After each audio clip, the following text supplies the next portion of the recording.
the year before the Jesuits were officially suppressed by the Vatican, and became a great tool in the hand of somebody called Napoleon. Wow. Then we have, of course, the Jesuits, which eventually are the ones that are behind everything in the last 500 years.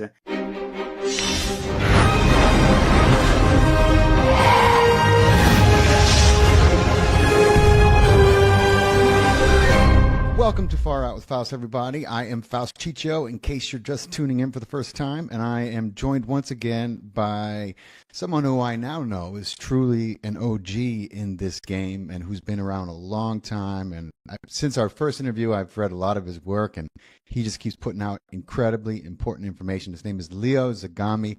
Let me tell you a little bit about him, and then we're going to get into it. Leo is a writer and a researcher. His grandfather was a Sicilian politician who is also a known historian and author who married into aristocracy. Leo's mother, Jessica Lyon Young, is a member of the family of the Queen Mother of England. Leo Zagami, a.k.a. Leo Young, was a well-known and renowned in media and the music industry as a record producer, but gained global notoriety in 2006 because of his direct involvement and knowledge to the New World Order and the secret societies so often referred to as the Illuminati. His writings rose quickly and gained great notoriety from such people as David Icke, Alex Jones, because it's accurate, evidence-based information. And around 2009, Leo began publishing books in Europe and Japan based on a variety of subjects, from secret societies to the Vatican, Freemasonry, geopolitical matters concerning the New World Order.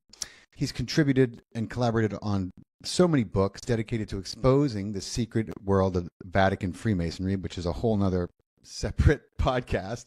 But all of his latest books were written entirely in English, and they are not to be missed.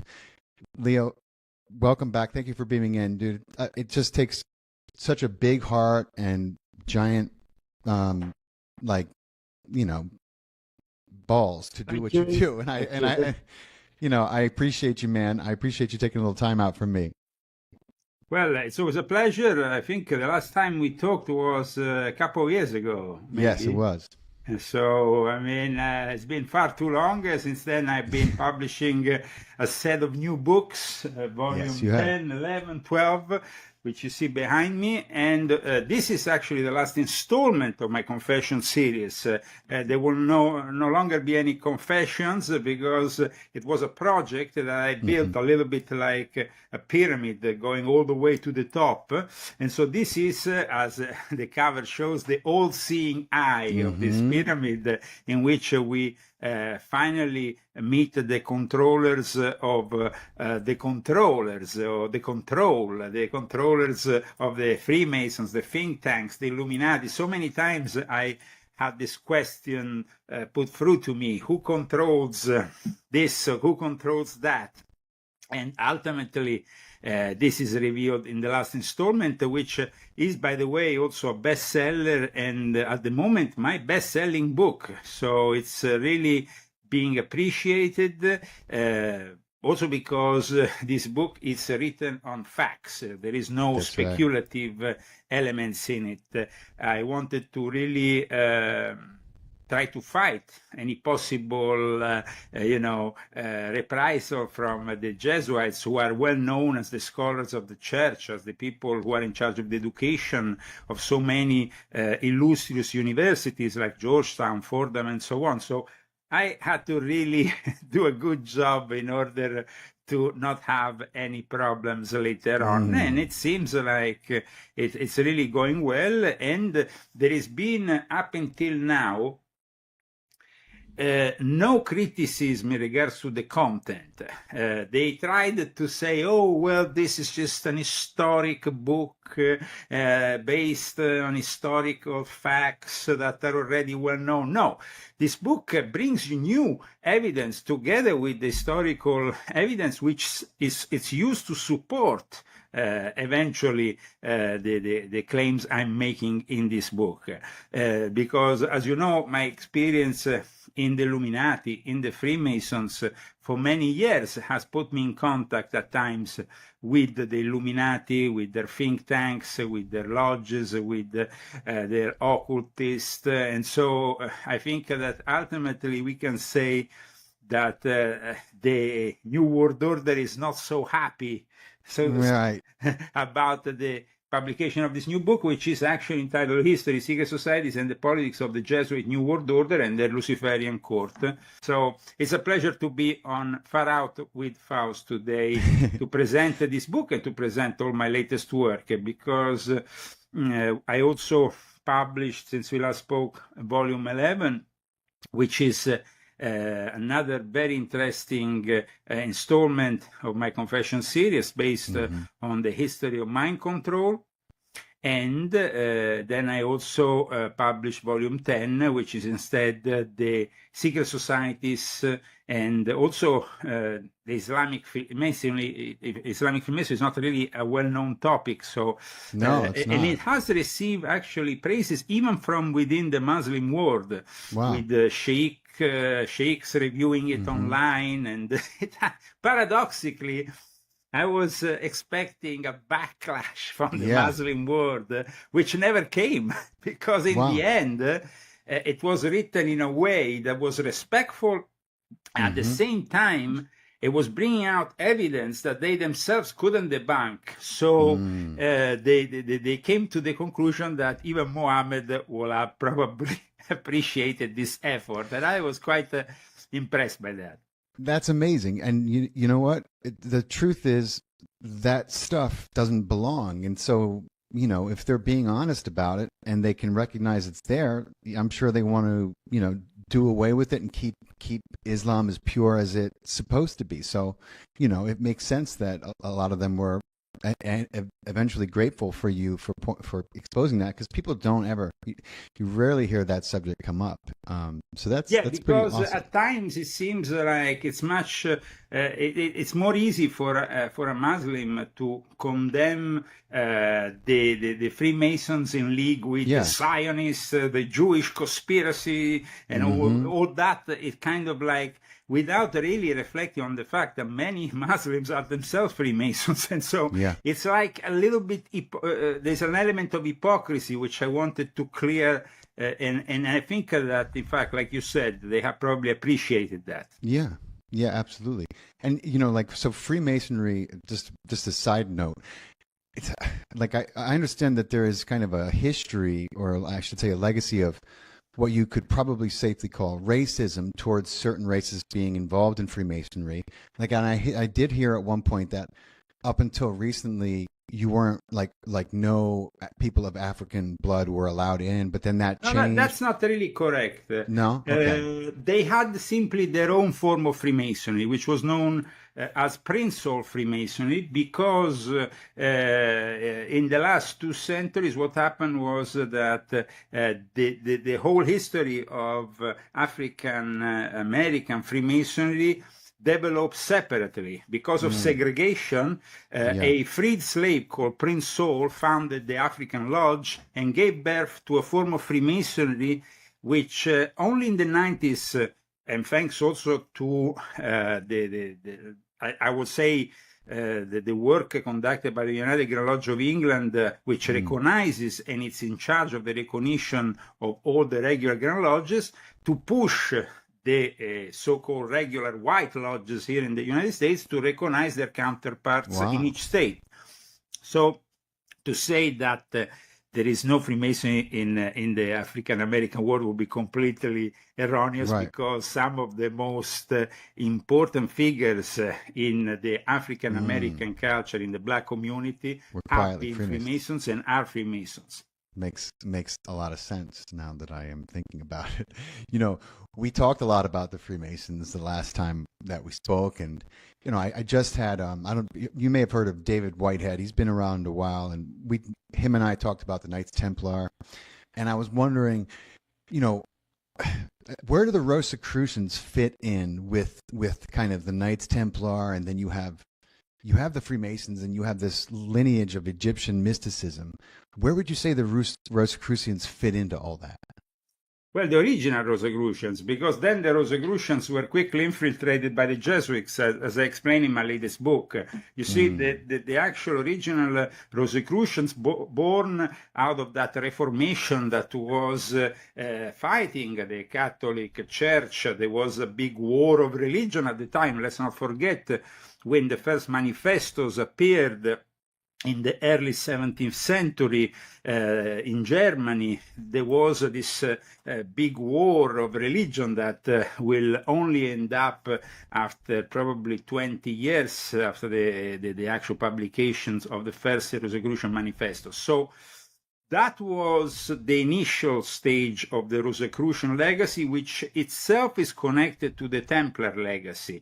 So we can say that most Rosicrucian mysticism or the allegorical myth, which goes with it, the history of Christian Rosenkreuz, which is a mythological but mostly a symbolic figure. And I will explain you why, like I did in volume 12. But I also explain this in volume 10 because it connects with the Islamic world. You see, in volume 12, I connected to the Jesuits because the Jesuits were founded by a Basque Spaniard, Ignatius Loyola, Inigo, initially de Loyola, that was his initial name before embracing the name Ignatius. He was born in a contest in which, in the whole Iberic Peninsula, the Inquisition was purging the knowledge and also the connections that led to the Moorish culture that was prevalent and that they wanted to purge out of the Iberic Peninsula to substitute, of course, with the Catholic Christian tradition. And at the same time, they went after the Jewish people who were forced to convert. And so we had the conversos, we had the Marranos. So the Alumbrados, which Ignacio Loyola, the founder of the Jesuits, was part of, were mixing Islamic mysticism with Kabbalah, with Gnosticism, in a context of the Iberic Peninsula, which filtered all that knowledge that was lost from the Middle East. You see, when there was the fall of the Roman Empire, there was also a loss of knowledge. There was the Dark Ages for real in Europe. And so that knowledge that came back and then will be picked up in Italy and formed the basis for the Renaissance was actually filtered from the Iberic Peninsula, because the translations often were from Moorish sources, from Arab sources. And for that reason, I also explain which cultures in the Middle East are connected to this knowledge that was somehow preserved and then refiltered and pushed back into Europe. So we own a debt towards Islam because without them, in fact, we will not have the numbers that we use. We call them commonly Arab numbers. No, they're not the Roman numbers. We don't use, contrary to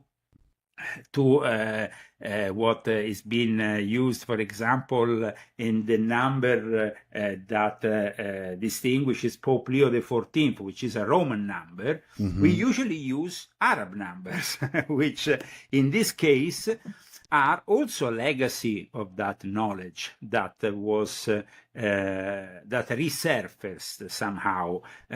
So I would say that it's very important for people when they discuss the Rosicrucian tradition to understand the context in which all this was born.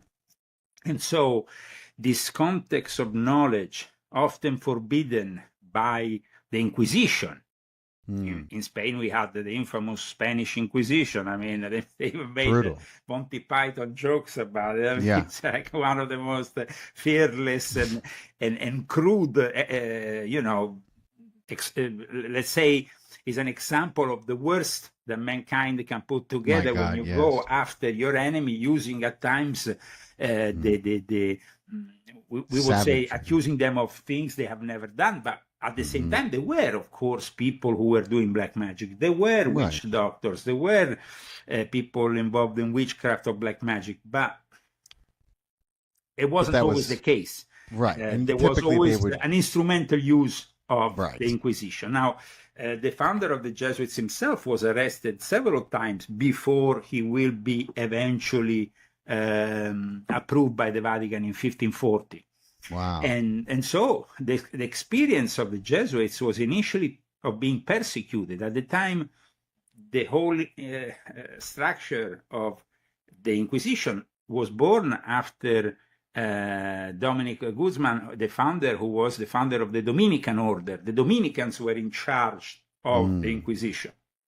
And then, paradoxically, the Jesuits took over the Inquisition, who had persecuted them. And why? Wow. Because the Vatican recognized that maybe by having an order knowledgeable and acquainted with all this occult knowledge that was surfacing here and there, they could actually have maybe a better chance also of fighting what was happening, or the heresies that were spreading across Europe. Now, the Gnostics had already been persecuted also at the time with the Knights Templars, the Cathars, the Albigeans, all these Gnostic Christian movements have been persecuted. But the Rosicrucians tended to pick up on that knowledge. And then that knowledge eventually would become one of the major mystery schools involved in the foundation of speculative Freemasonry. So here is for you the answer to your initial question. It's amazing how it's like a serpent, the way it gets its way through everything, you know, and then yes, because for example, in volume 10 of my confession, I also explain how the Rosicrucians, together with the Sabbatean Frankists, then in a way also helped the rise of Nazism from the Ottoman Empire. That's right. Sanolnico, Rudolf von Simbottendorf, the founding of the Thule Gesellschaft in 1919, the rise of Adolf Hitler, aided by the Thule Society.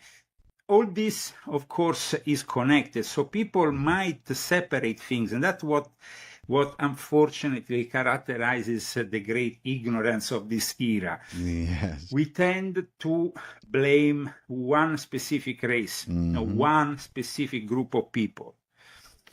In reality, there is, on top of the pyramid, a structure which is very intricate. And so when I had to read myself many books, I see that maybe the author had a vision that only cleared certain parts, not other parts, while instead my books want to clear the whole structure, 360 degrees. That could only be possible with 12 volumes, which you know are pretty thick. Yes. And so you have like all these books, and they are all part of this history, which culminates, like I said, with the Jesuits, because they themselves then went on to infiltrate the Rosicrucians soon after the foundation of the first, let's say, the appearance of the Rosicrucian Manifesto and the foundations of the first Rosicrucian groups within especially the German aristocracy in particular, the Jesuits went to the north of Europe, find their ideal candidate that could become maybe also interested in what they were doing, and that candidate would be Queen Christina of Sweden. She helped she was recruited by Athanasius Kircher. Athanasius Kircher was also, because the Jesuits were teachers by day, secret agents by night. Kind of, you know, that is kind of how things worked out with the Jesuits. So what happened was that they converted the Queen Christina of Sweden, who was actually of the House of Vasa, was a queen of Sweden from 1632 until her abdication in 1654, showing her the great knowledge and what they were doing in Rome.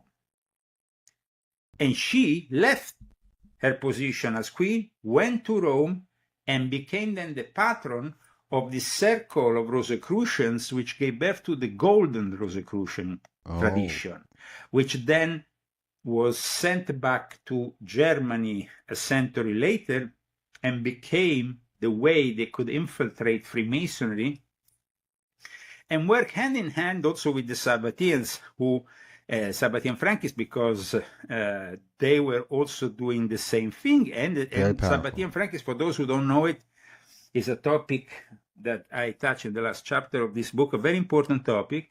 Yes. Because today, if we have this mess in the Middle East, it's all because of them. That's the right. heretics of the Jewish tradition that developed from Sabbatai Zevi and his heir, Jacob Frank, into the Middle East by collapsing the Ottoman Empire and facilitating the chaos that we have today.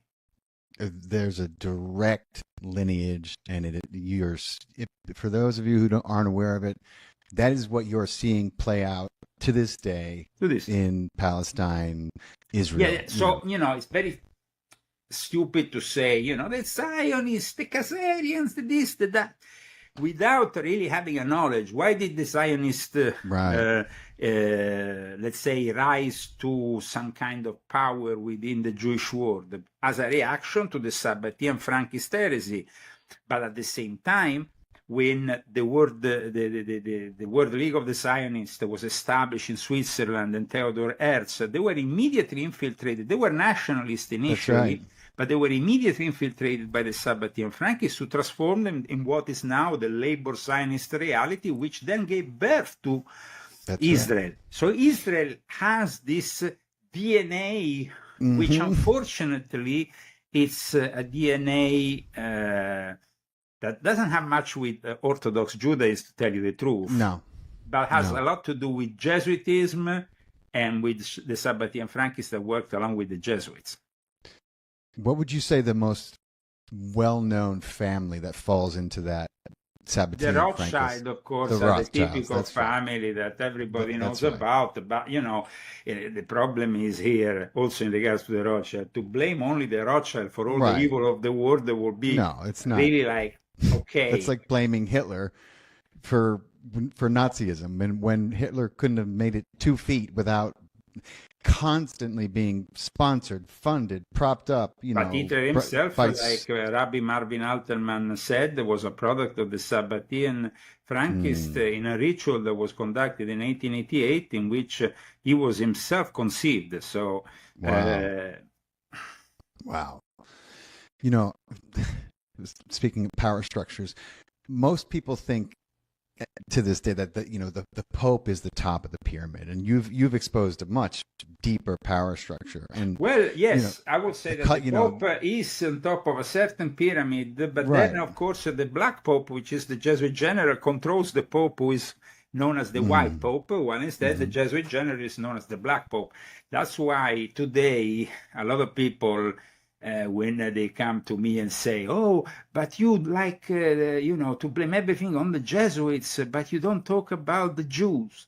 I'm like, guys, maybe we need to go back into history of the Jesuits themselves, because the Jesuits were founded by a guy who was suspected himself of being a conversus from the Jewish faith. But at the same time, his secretary was Jewish, and the first collaborators who actually inspired the foundation of it. So who were these people? Because here we're talking about something that goes back even earlier than the Sabbatean Frankists. Now we know that within the Jewish tradition there was black magic, because from the moment in which the Erev Rav appeared, which was this class of magicians that follows Moses into the desert in the Exodus, and so they were the one who pushed the golden calf. They were the ones who brought impurity to the Jewish faith.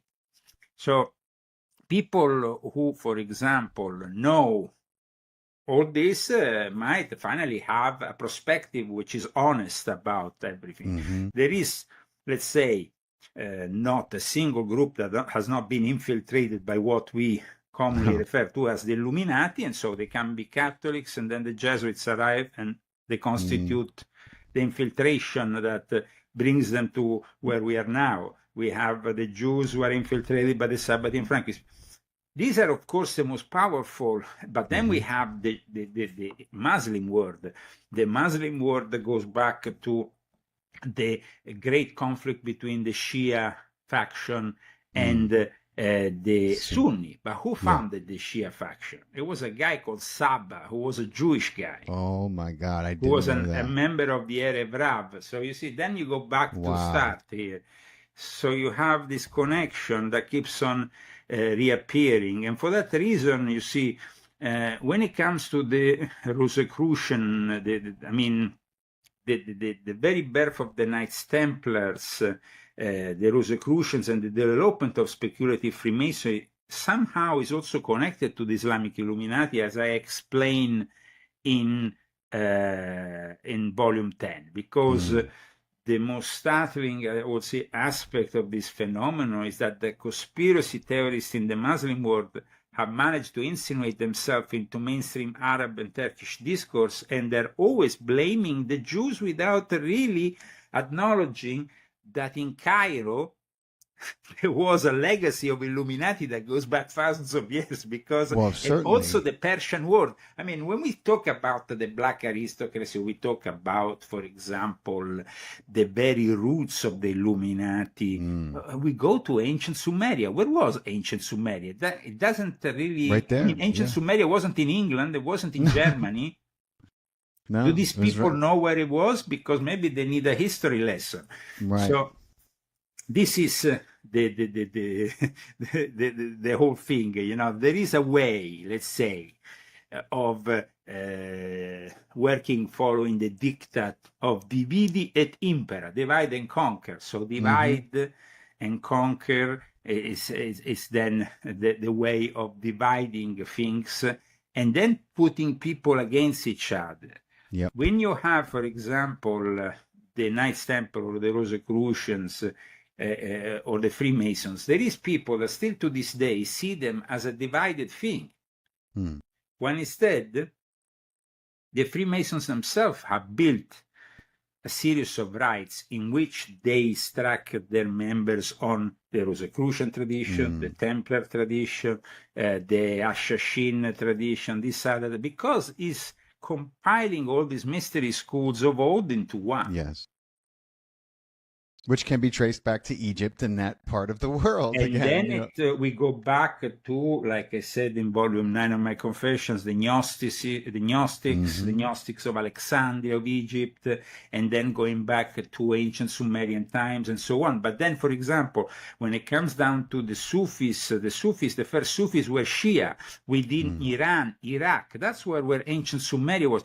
It's not like Islam appeared and suddenly all these old traditions were scraped off the map. It's a little bit like, I think there has always been a misunderstanding that was, of course, carefully orchestrated by the historians who are in charge in the universities, which are always controlled by the religious institutions, either Muslims or Christians or whatever, who have always omitted the fact that, for example, when Christianity arrived in ancient Rome, it's not like these temples of old, these cults that for thousands of years were in Rome suddenly gave up everything.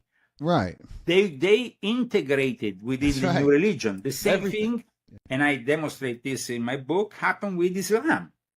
Even Muhammad, who himself was very drastic in his position of abandoning Kaaba because it was filled with pagan and going then, you know, and so he was basically, he had, let's say, started his story, you know, in a way in Mecca, but then he had also started his story in a place which was filled by paganism.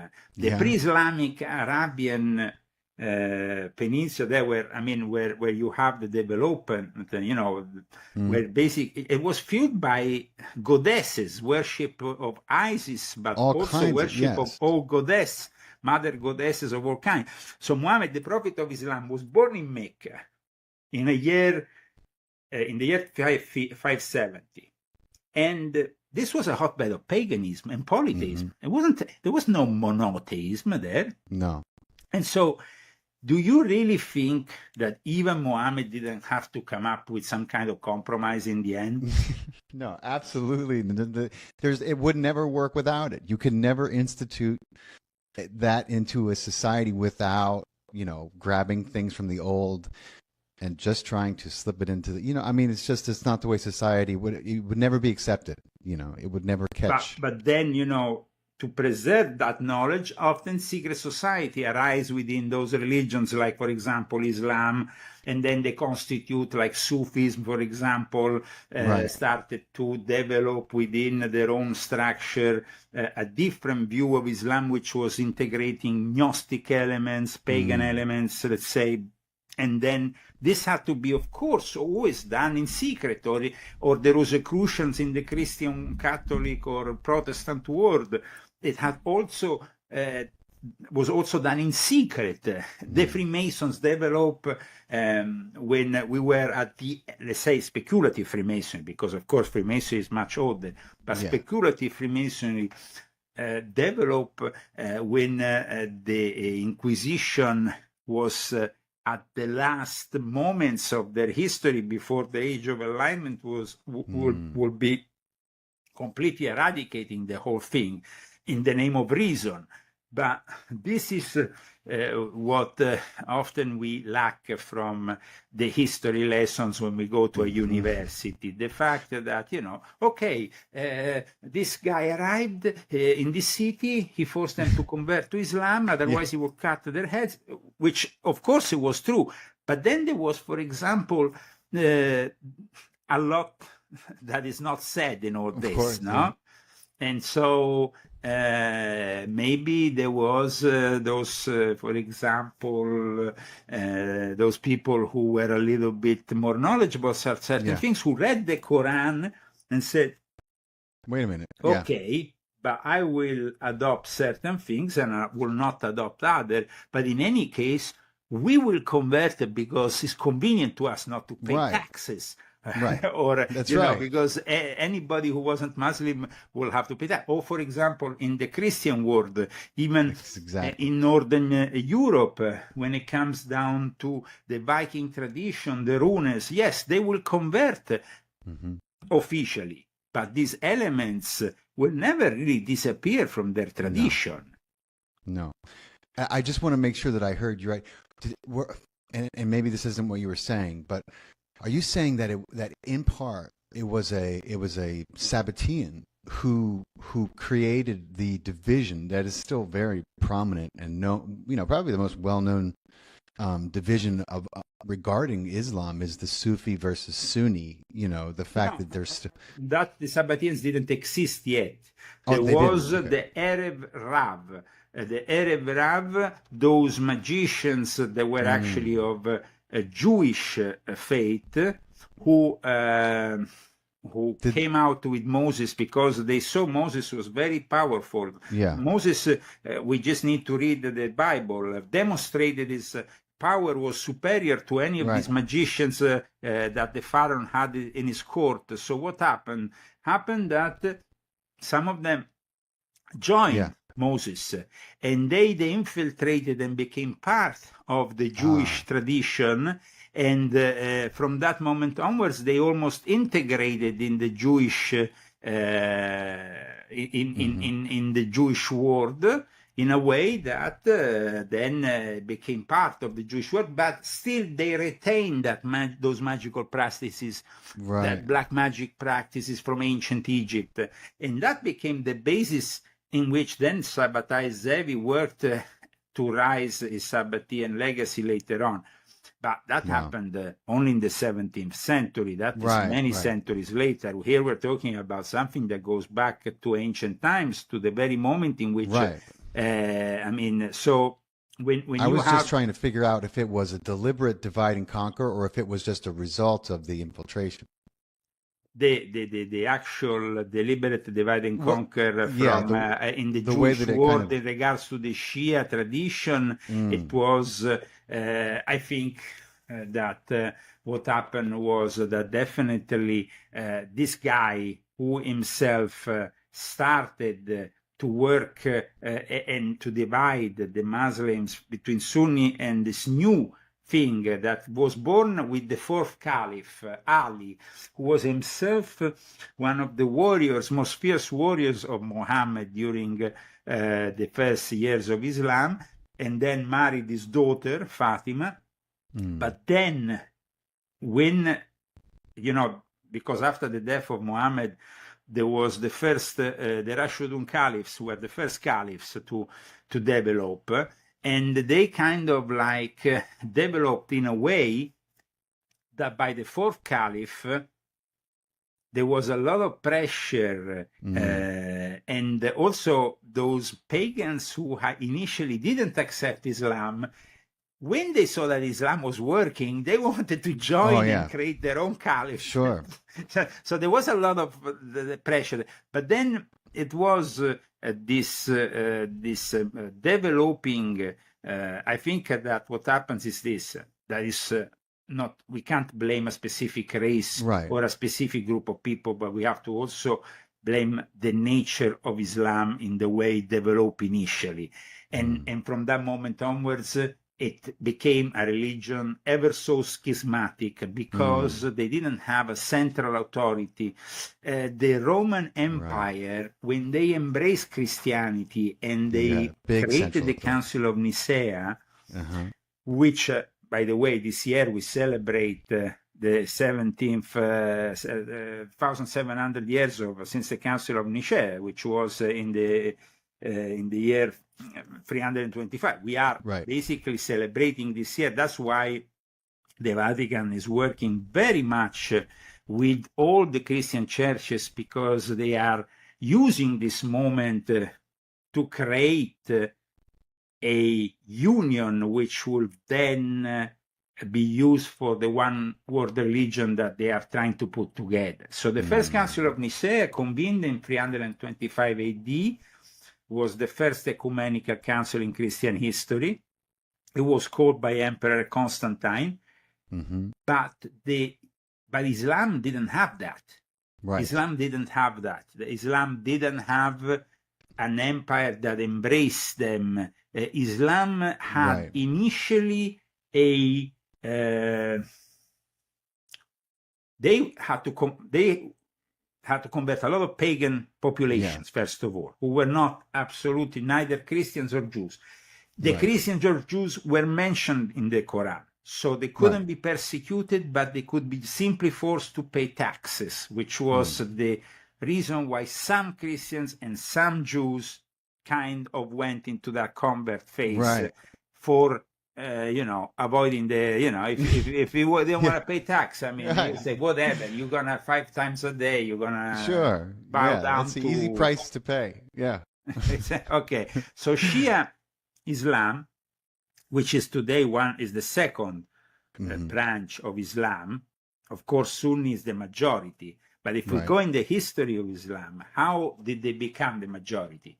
Because their empires that they founded became more successful. And because the Vatican, from Rome, understood that maybe supporting one branch against the other was more convenient, because when they started to expand and become a threat to them, then things changed. And that's where the Crusades then came in. And that's when the Knights Templars were based on what the Christians had seen in the Middle East, what kind of secret society. So let's say that the secret societies that we now call the Rosicrucian, the Knights Templars, the Freemasons, their origins, though, because you have the Rosicrucians that can be separated from the Freemasons altogether. Still to this day, we have Rosicrucians who are not Freemasons, or Knights Templars who are not Freemasons. But in reality, all these secret societies, their inspiration came from Syria, out of all places. The group, for example, like the Ashashins of Hassani Sabah, which was a schismatic group, Shia group, born within the Cairo Lodge, which was this important group of Illuminati in the reign of the Fatimid Empire. Now, the Fatimid Empire was Shia, and it was very powerful.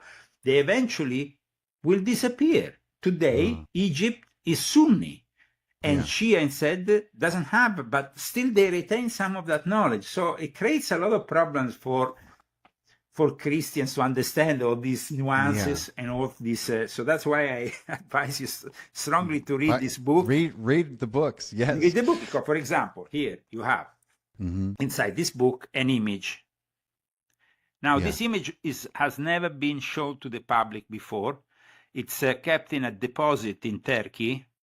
They refused to put it in a museum because this image was found in the 1950s in a former church of the Knights Templars, and it represents Muhammad on the cross, which was worshipped in secret by the Knights Templars.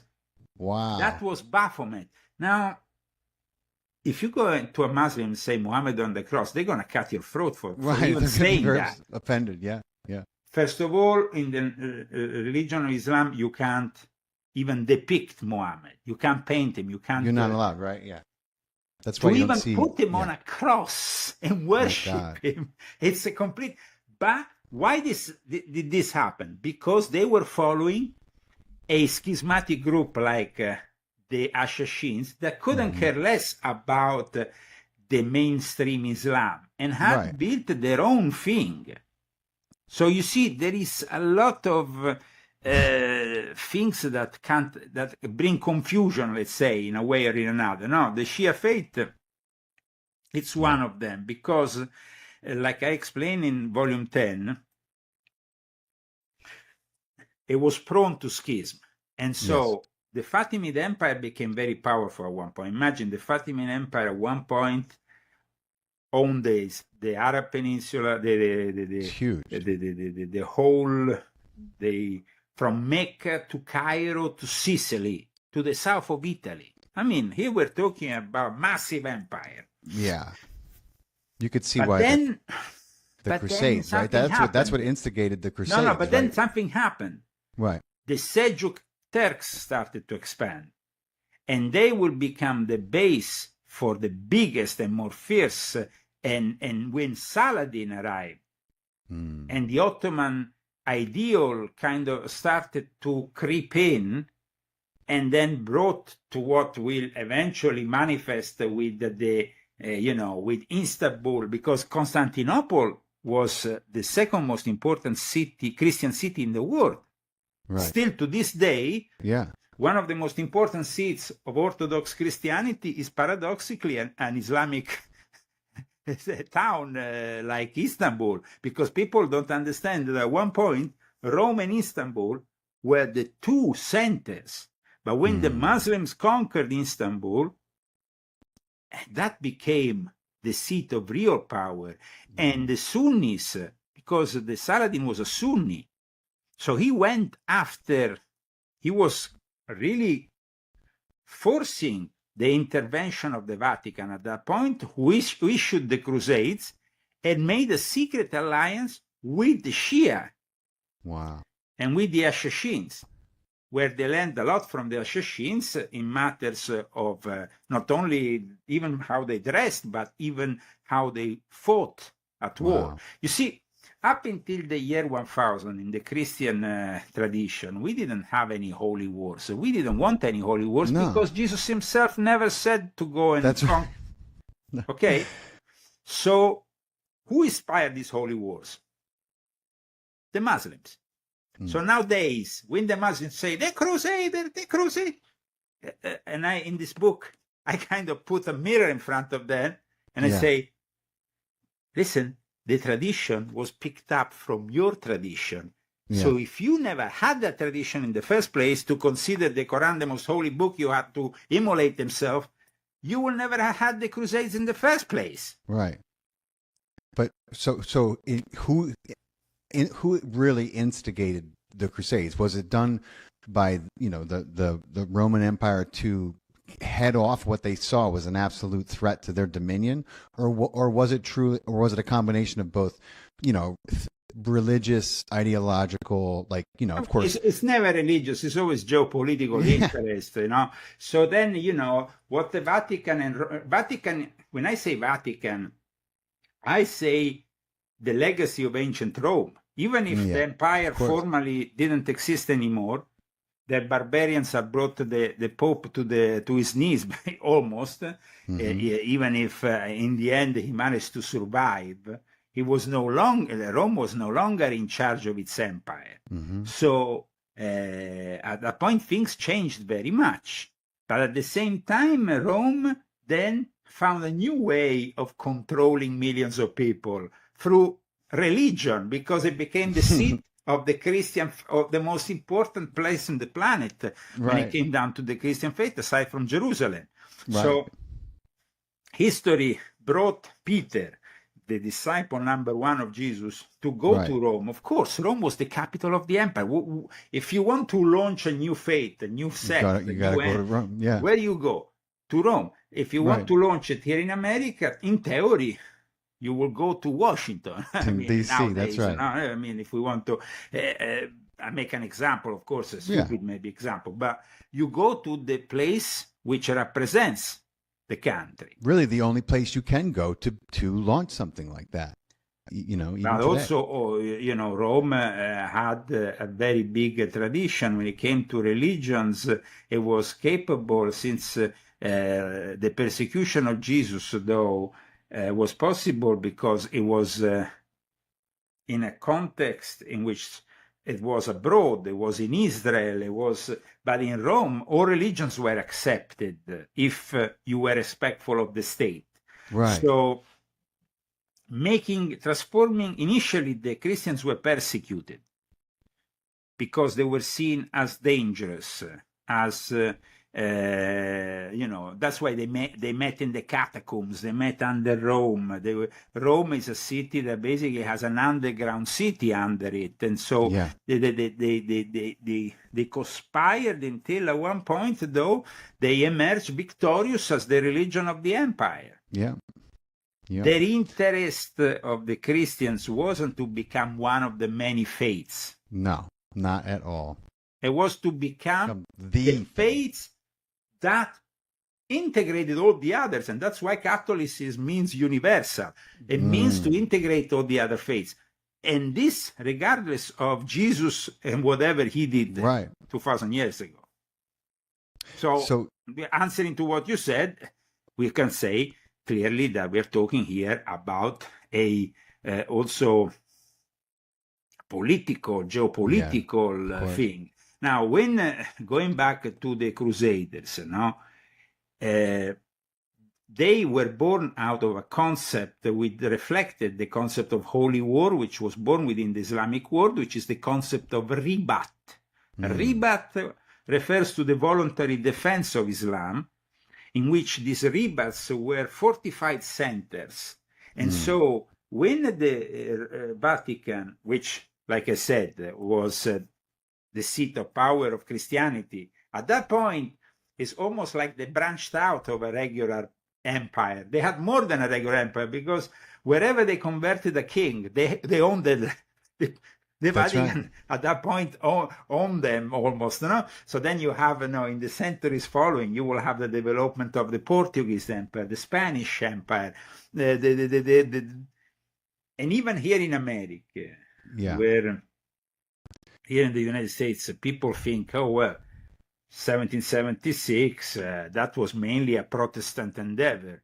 In my latest book, I demonstrate that it wasn't at all only a Protestant project, because remember one thing, the Jesuits were the number one enemies of the Reformation, of the Church of England, and when they saw an opportunity to fight England, well, they supported that opportunity. So who do you think they supported in the end, George Washington or the king in England? George Washington, right? So that's why when eventually America was established, not only they donated the land, the Carroll family, which was a family involved with the Jesuits for many centuries, also with the Catholic Church, the Calvert family that preceded them. But they donated the very land with the Capitol Hill is established on. And they sent a painter from Rome to paint the apotheosis of Washington on the Capitol Hill. Wow. My God. Some say that the Vatican is falling, and others say it's continuing to evolve into something darker than it is, if that's possible. And, it's 2025. We have Israel being accused of genocide, certainly apartheid. You know, we can argue over the definition of genocide, Yeah, but it sure Israel, seems like what they're is killing a lot of Israel? people. Because the thing is, people need to understand what is Israel. Israel is a construct of Yes. the Rothschild and the Sabbatean Frankists, That's who at right. one point forced, unfortunately, the Orthodox Jews out of Europe with pogroms, Holocaust, and That's so right. on. People don't know that. People, And yeah. people don't know that, and then they blame the Jews. The Jews, Right, poor which guys. is I just- mean, the majority of the Jews was not necessarily. No, they don't. Most of the Jews don't even know. They don't even. That's the thing. Most of the Jews don't even know what is a Sabbatean Frankist. That's the problem here. I know. It's wild. It's wild. It's just. I mean, you know, the indoctrination and the complete falsification of most of history. It's just rampant, and so it's like impossible to have a true conversation with people because they just have no idea. It's very sad, though. Very sad. Let me tell you, it's very sad because blaming, for example, a religion or blaming a race. Yes. No, I agree. Okay, I would say that it's more easy to blame a religion than to blame a race because maybe a religion can become corrupt. A faith that infiltrates a race, okay, can become blamable to some extent, especially if that faith is built on the wrong premises. Right. But the fact that you are blaming a whole race, for example, like when they say there is this popular conspiracy on the internet, the Khazarians. Yeah. The Khazarians the Khazarians existed. They were simply a nation that embraced, they were put through, they were put in a difficult situation. Either they embraced Judaism. Yeah. No, either they had to convert to Islam, either they had to convert to Christianity. They said, okay, we convert to Judaism. They converted. They were not Jews. And so there is no Khazar DNA. Right. If we go and see, though, those areas which they always usually traditionally blame the Khazars, in reality, Jacob Frank, where was he born? He was born in Ukraine. That doesn't surprise me at all. And he bought 20,000 Jews converts to the Catholic as a payment almost, so he could be himself nobilitated. And so, you see, going back to the way the structures work, we talk about the Erev Rav, we talk about the establishment of, we saw a Muslim leader, for example, like Saladin. Saladin was considered a noble individual, but the Vatican wanted to kill him because he was expanding on Holy Land that they considered their own property, including Gaza, back in the days. So what they did a deal with the Ashashins, who were this group of thugs from the Shia faith that came from the Cairo Lodge. Hassan Sabah had been initiated there and then went all the way on top of a mountain to establish this fortress filled with assassins who became Sicars, became basically paid assassins almost. So the Templars wanted to kill somebody, but they couldn't do it. The Pope couldn't go around killing people with the Knights Templars, becoming themselves assassins, killing people in ways that were not, let's say, because also we have to project ourselves back in those days. When you were a knight, you had to follow certain rules of engagement. You had to fight your enemy in front with the sword, the thing, the horse, The Ashashins, they will dress up as a woman or come in the middle of the night like a ninja, slap your throat to poison you. These things were not noble at all. And so they were employed by the Templars to do the dirty work and go and kill Saladin or his representatives. And they killed a lot of his representatives. They never killed Saladin.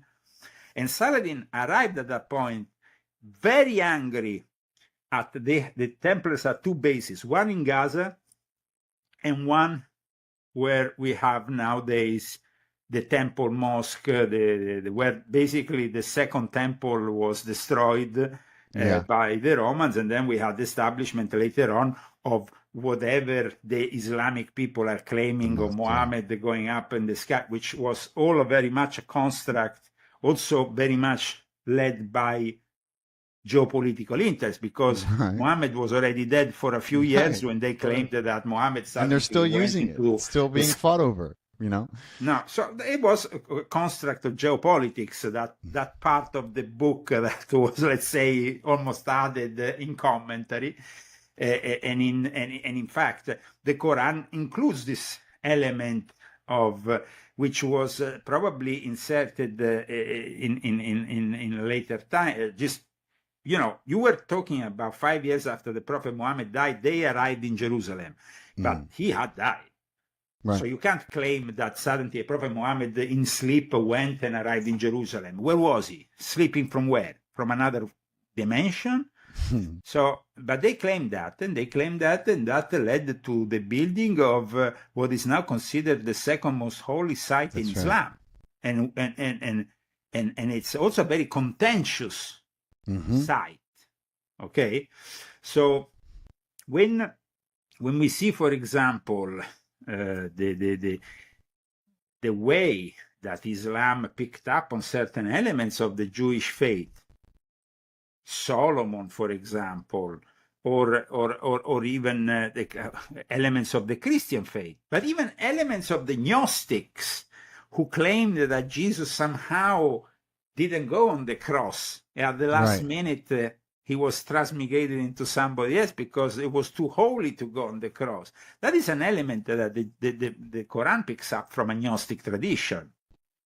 So this is, in the end, the Templars had two bases. One was there because they arrived in Jerusalem. Where are we going to go? On temple, they were the knights. In fact, they became known as the poor knights of Christ of the Temple of Solomon, because they established themselves on top of the second temple, no? And then they had another castle, another base, which was in Gaza, which was the port, because, of course, from there, you go directly to Messina, Italy, and the rest of Europe. In the pilgrims, you have to protect the pilgrims.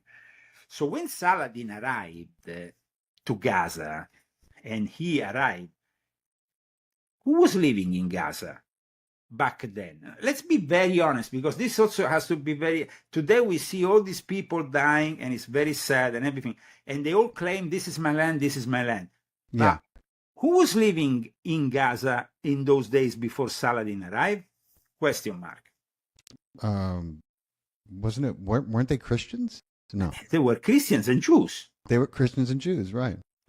So they arrived there, and then you see only a limited amount could go inside the castle of the Templars. The other ones got slaughtered by Saladin. Wow. So, karmically speaking, I know that this is something that a lot of people find very controversial, and of course it would be like, it's like searching for trouble to actually make a statement like this. No, but guys, Gaza became later on also the most holy city of the Sabbateans, because Nathan of Gaza became almost the St. John the Baptist of Shabbatai Zevi. And when Shabbatai Zevi wasn't recognized as a Messiah by the rest of the Jewish world in Jerusalem, by the Council of Rabbis in Jerusalem, they went to Gaza. So not only it was considered the place of importance back in the... Of course, here we are talking about a place that has been inhabited since the 15th century BC. Right.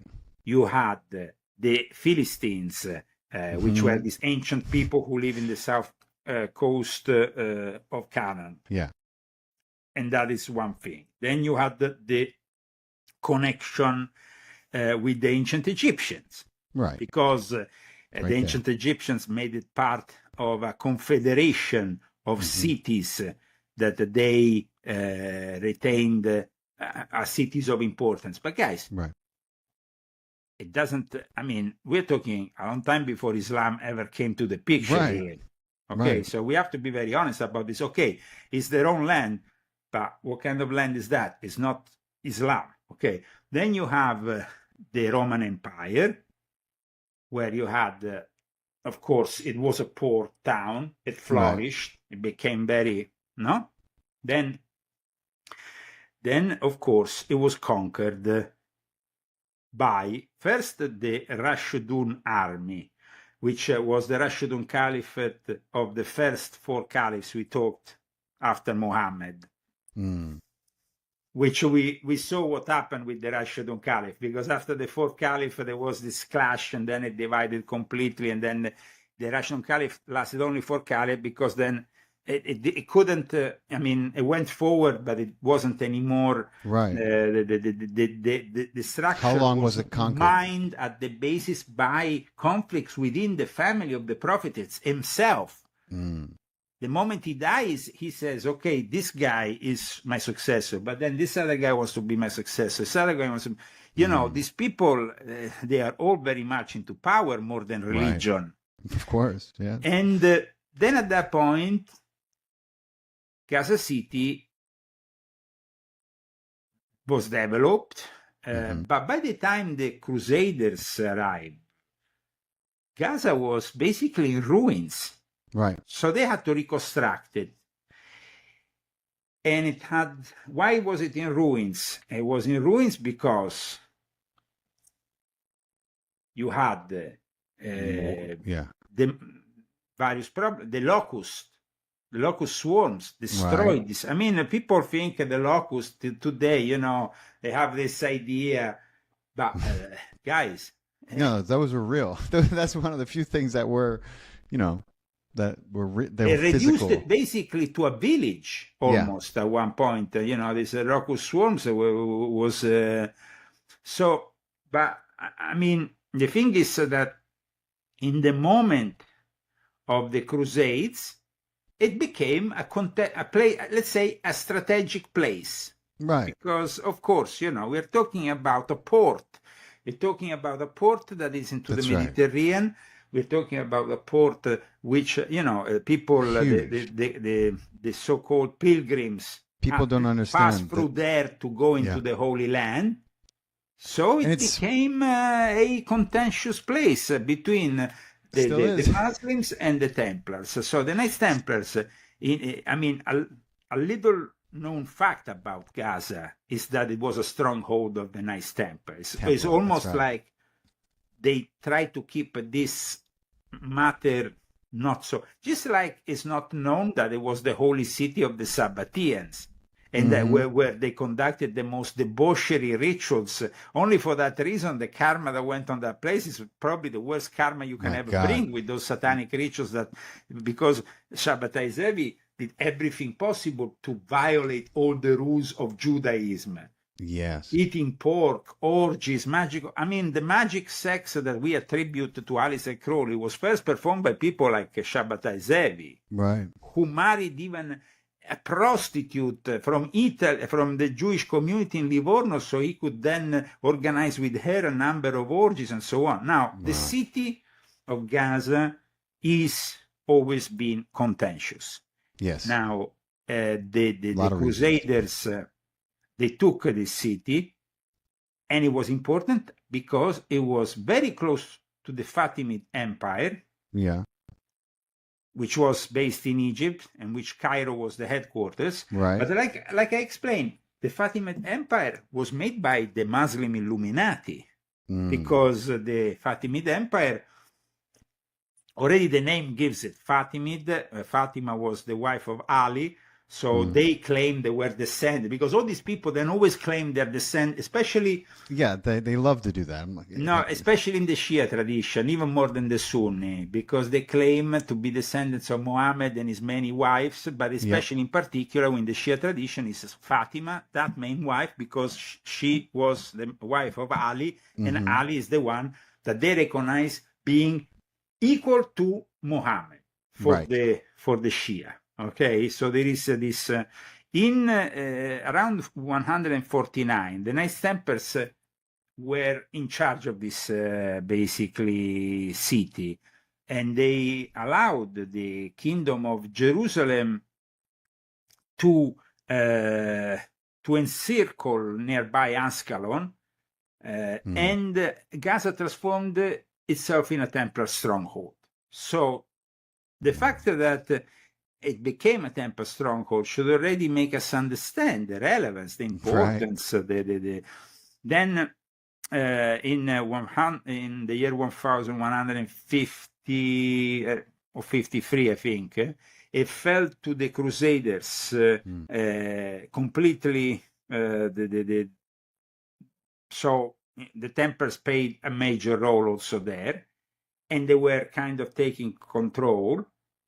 But then you see all this Templar power was challenged by, of course, the expansion of the Seljuk Turks, which eventually, with what became the Ottoman Empire, mined the Byzantine Christian Church at their basis, because Constantinople was, nowadays, we see it after, of course, it's almost been 1,000 years. We have this division between the Orthodox and the Catholics. Right. But at the time, this division wasn't in place. It was simply the Byzantine Christian Church, part of Rome legacy in the East, let's say. Right. And so I would say that that is the thing here, that a lot of people ignore the history. In the year 1170, as I explain in my book here, Saladin, who unified then later, I mean, Saladin was a guy who managed to crack the Shia leadership of Egypt under the Fatimid. And at that point, cracking that meant reducing their influence. If today Shia represents a minority in Islam, it's because also of these battles, of these wars. It's not because people prefer this faith and that faith because they love Ali more than Muhammad, or Muhammad more than Ali. It was because the guys who represented these faiths kicked more ass than the other ones. That's usually the case with the, so that is basically the case. So at that point, you know, when you have the Knights Templars being so influential, the Knights Templars then became so influential that became almost a threat to that was perceived as a threat by some monarchs, and that's when eventually they got the call to clear them out. Yeah, and that left though a vacuum, a big vacuum in the Catholic Church that was filled only by the Jesuits once they were accepted in 1540, because there were no longer military religious orders of priests. Yes, you had what we now, the Knights of the Holy Sepulchre. You had the knighthoods that survived, like the knights, the Teutonic Knights, that were very important during the Crusades, and they survived. But they were not religious in a way that could... they were always perceived as a threat because they were outwards... They had too much of a military identity. So when the Jesuits came around, they will still have, let's say, a almost military... I mean, it's clear, if you have the head as a general, the structure is pretty militaristic. But they were not going around with swords or weapons or things. They were going around like almost innocent priests that you could, oh, well, it's just a priest. He's actually a teacher. He's teaching us. He's such a missionary. He's such a good guy. Wolf in sheep's clothing. So deception came when the Jesuits embraced education as their Trojan horse to take over the world, literally in every. And I'm not saying also, only the Western world, because the first missionaries were sent to China, India, Japan. We are talking about South America. We are talking about a world which is this world, that still to this day has this Jesuit legacy. Yeah, huge. I mean, probably, if not the most powerful organization, I think, on the planet to this day. The Jesuit organization is, I mean, it's massive in its scale, and it's, my God, it's still, I want to take advantage of the last kind of 10, 15 minutes we have, Leo, and I want to jump ahead to some of the more modern challenges that our society is facing. Speaking of AI, and then we can, of course, then Elon and his neural, that starts to come up. And the biggest, I mean, you know that I have written a trilogy based on Cyber Satan, which has been for the last few years the way I have identified the rise of the AI. And the fact that now they're starting to talk about rogue AI, the danger of the AI. I've been saying that for years, and actually I've not been saying it. I've been writing it on my books. In fact, I've a trilogy, volume 6.66, volume 7, and volume 9. Now, these 3 books, which constitute the trilogy of Cyber Satan within my Confessions of an Illuminati, explain how the very concept of the AI is not simply an algorithm, but is rather something that is being given to us by the demonic in order to entrap us in a digital prison, which is becoming more obvious every day. And when you have, for example, this so-called Big Beautiful Bill, I've stated before everybody else a week or so, as soon as I went through the whole thing, I noticed that there was this provision that made it possible to not monitor and control the development of AI for the next 10 years. That is unacceptable, because here we are talking about the experts of the AI who are telling us already at the end of March of this year that if we don't stop the development and pause everything and start controlling every single step, we're going to lose. Because once the AI goes rogue, they're going to go after the humankind. They're going to use robotics to destroy humanity, control humanity in every way possible, diminishing his influence until they will be extinct.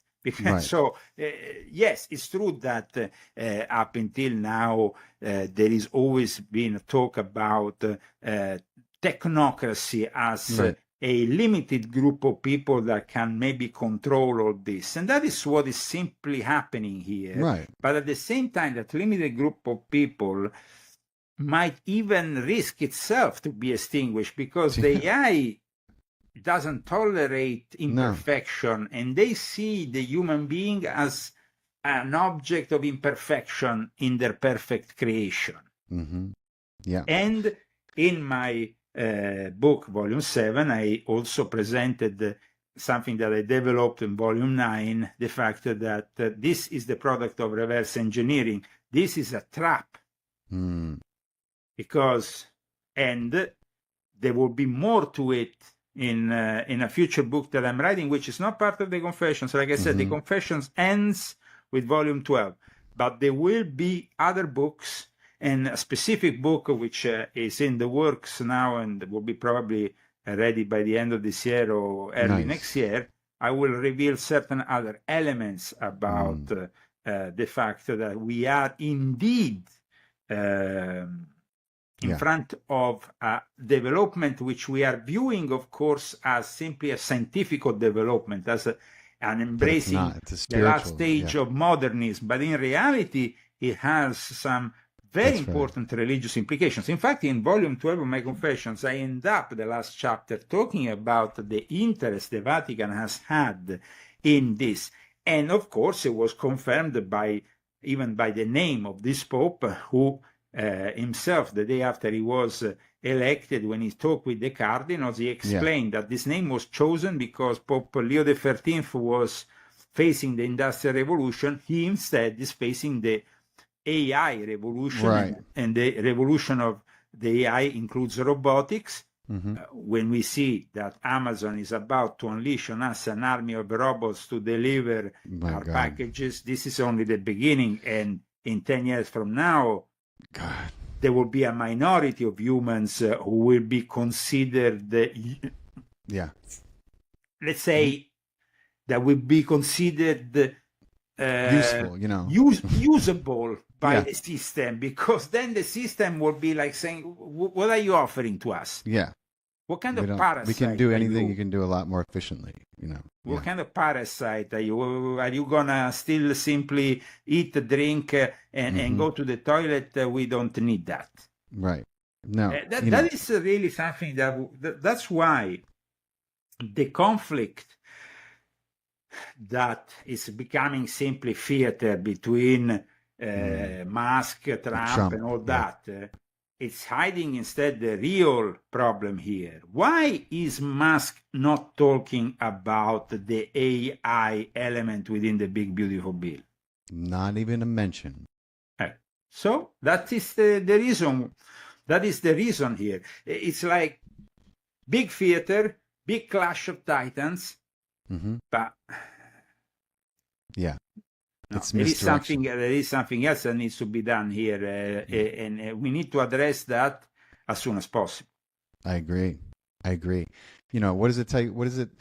Do you think people like Bill Gates are conscious of the? I mean, on some level, they have to. He has to be. He's not a fool. But he just bought, I think, 25,000 acres in Arizona to build a smart city from scratch, and like you've described smart it as part of everything smart. the Like system, I said in my book, is simply smart is Satan. It's like you have a smart home, is a Satan home. You have a smart phone, is a Satan phone. You have a smart car, is a Satan car, because all these things will be controlled by the AI, and you will have no freedom once the AI decides on your whereabouts. So today you can go here. Today you can't go here. But what do people like Gates? What do they imagine their children are going to be? What kind of life are they're going to have? Like, can they just not think farther than the instructions they're given? I mean, you have to understand that these people, of course, imagine themselves almost as a feudal elite of the future. So they don't have a problem. They are the ones who will be driving the quantum computer race and controlling it. So from their own, they buy a lot of land, like you said. They have a lot of... Gates, by the way, has stated that he will give a lot of his money to Africa, for example. And, he always says shit like that. Yes, stuff like that. He's always giving all his money away, and he's still always the top 5 richest person in the world. I'm like, how does that work? In any case, in the end, the truth is that these families within, they become part of the elite, and that elite is probably already organizing itself for. I mean, remember the possibility that was announced by the Georgia Guidestones that were deliberately destroyed within the pandemic to not show too much to the rest of the world for the next few years. There is no more, Georgia Guidestones, so there is no more evidence of what is their plan. Because, yes, it's true that everybody in the conspiracy world has witnessed this and has gone and filmed them and has delivered, but now that they're not any longer in public sight, people tend to forget. People have, a very limited, memory span. And I think that the legacy of this Georgia Guidestone is in their 500 million concept. The human race doesn't have to exceed a certain... That's what they want. And that's what they want. And of course, they have realized that with the pandemic, with the vaccines, with everything else. The world absolutely has a lot of darkness, but I want to remind everyone listening that darkness is not even possible without light. And I want to end on a hopeful note with you, Leo, and for people who may have just listened to this and are feeling a little overwhelmed, maybe manipulated, or downtrodden in what is often perceived as always be there. Because, I understand that the next few decades might be a nightmare of sorts, especially for people who have not given themselves the right priorities in life. Right. Agreed. Yeah. So, first of all, understanding what are your priorities within your family unit, and are you capable of going off the grid? Are you capable of living in a certain way if there is the collapse of this civilization? I mean, these are things that I've also addressed in Volume 7 and Volume 9 of my Confessions in particular. The mentality of today is simply to, as the system is moving forward and pushing us in more and more debt, crisis, inflation, and so on, is simply to go from one bill to the other. And when you go from one bill to the other and you don't really reason about the future of mankind at that point, or the future of your own family, or the future of your own children, that's very sad. So you need to, first of all, make a priority to actually think out of the box and think out of the restrictions that seem to be pushed on you every day. I know it's not easy. I know it's it's absolutely not easy. No, it's not, but it's a great point you make, and people should start to consider and think about that, because, we don't know what's around the corner, but we do know that the more we can stick together and form communities and have the right priorities and be ready for the right things, the finer we're going to be if and when the shit hits the fan.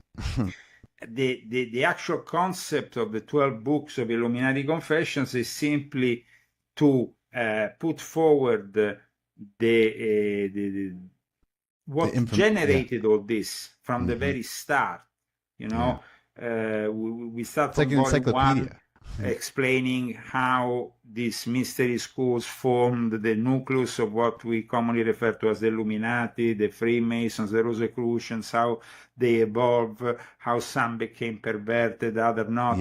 Then we go into the most extraordinary moment, which is the moment which preceded the year 2020. In fact, in Volume 2, I announced, it came out 5 years before the pandemic, but I announced what will happen with the pandemic, being locked up and all that. So that was an anticipation.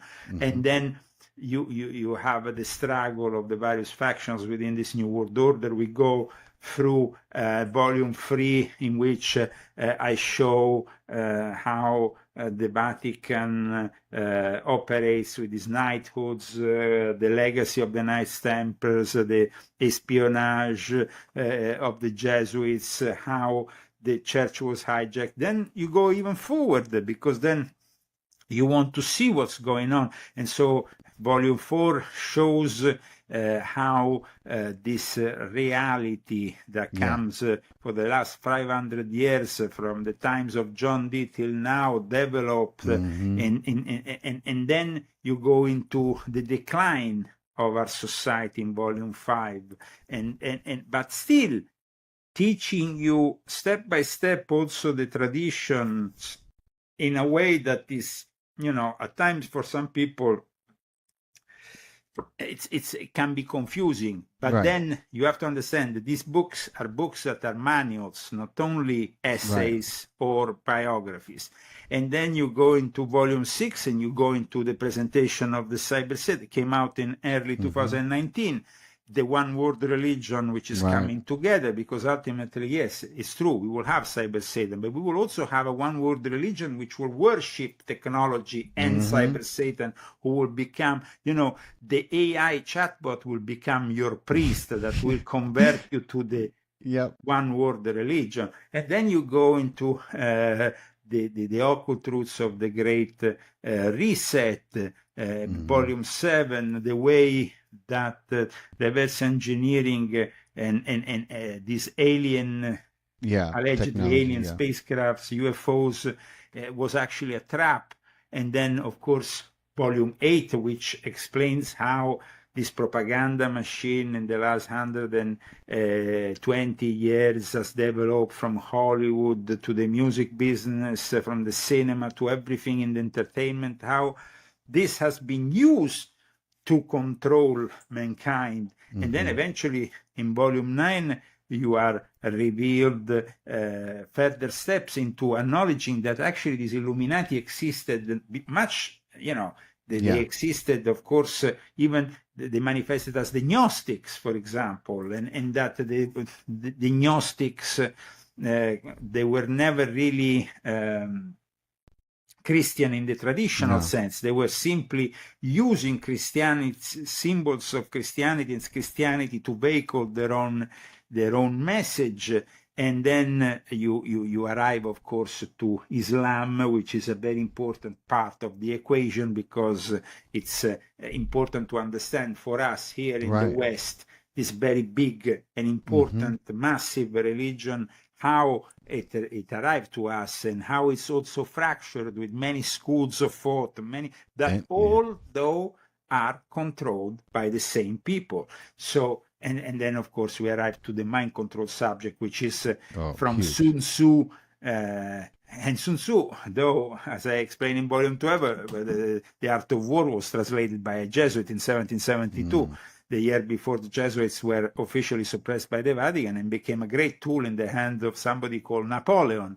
Then we have, of course, the Jesuits, which eventually are the ones that are behind everything in the last 500 years, and have managed to understand all the things that we have said in the first 11 books, and at that point they have made them their own.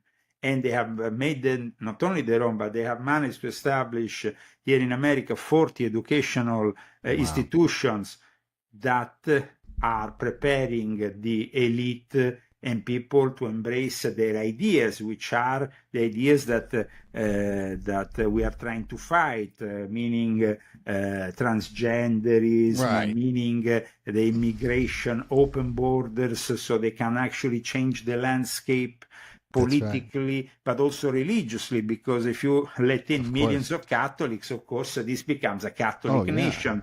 And those Catholics are very gullible, because they come from countries like South or Central America, which are traditionally territories ruled by the Jesuits in a very fierce and very strong way, and not very democratic, to say the least.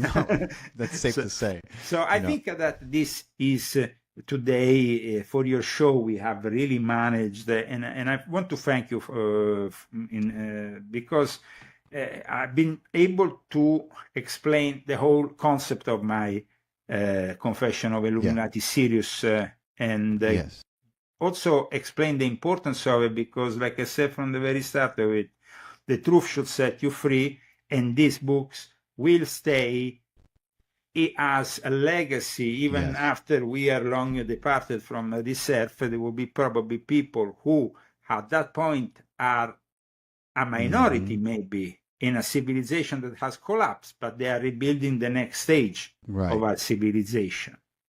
Exactly. And this kind of information is going to be so important to them, to build it the right way and not let what happened again. Absolutely. But Leo, I want you to tell everyone, Leo has a YouTube channel. He's got an awesome website. He's always putting out videos, information, his books, as you just heard, incredible resources, very vetted, sourced, it's just, they're not even theoretical. They're based on history, and that's what I love about Leo and his work. Leo, I appreciate your time. And tell everyone where to find you. Of course, we could speculate and start talking about things that are matters of speculation. And I love doing that in my private, day-to-day, with maybe colleagues or people. But, for me, my books need to be based on facts, because otherwise the people who you can't be right about the Jesuits and not them will have an easy, they will say simply, I have a great respect for people like David Icke, but David Icke, with this whole reptilian theory thing, but that's one part of it, a lot of his work, I know, but the people who they just attack to the bank, the rest of his, they go after that. So I didn't want to do that in my books. No, I don't blame you. Don't talk about theories. It's not conspiracy theory, but it's conspiracy facts. Yes, I agree.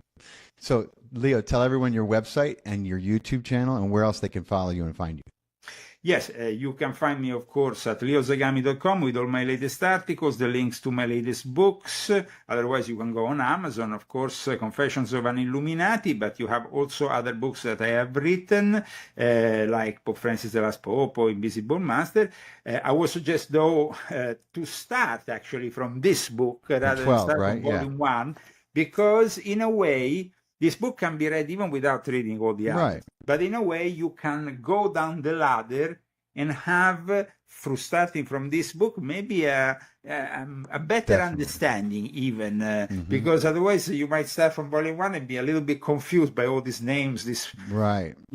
Instead, let's start from the people who control everything and then go deep into their hellish hole until we can bring this light into the cave, because it is a cave. It is a cave that we need to get the people to understand in order to come out of it.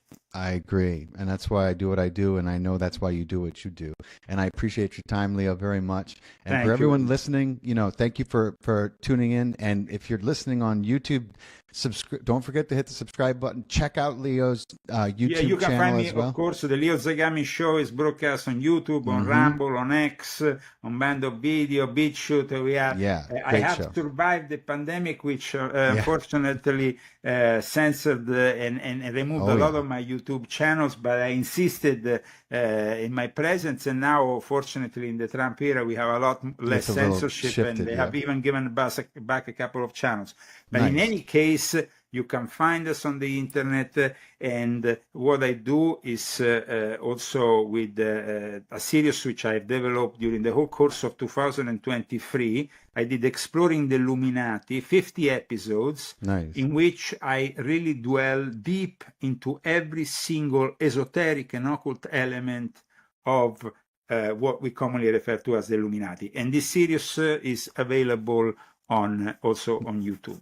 Nice. Amazing. If you're listening on Spotify or iTunes and you enjoyed this podcast and this wealth of information, please write us a review, give us 5 stars. I'm sure Leo knows this as well. Some of the subject matter we bring you is algorithmically challenged. So we need all the help we can get. Things are getting better, but I don't know for how long. Let's see. Let's see. We'll see. Share this video, though, everywhere you can. And thank you so much for tuning in. Leo, thank you, brother. God bless you. And don't be a stranger. And, no, I won't be. I won't be. We won't let this much time go by until we do it again. In 2 years' time. Okay. Take care. All the best. You too.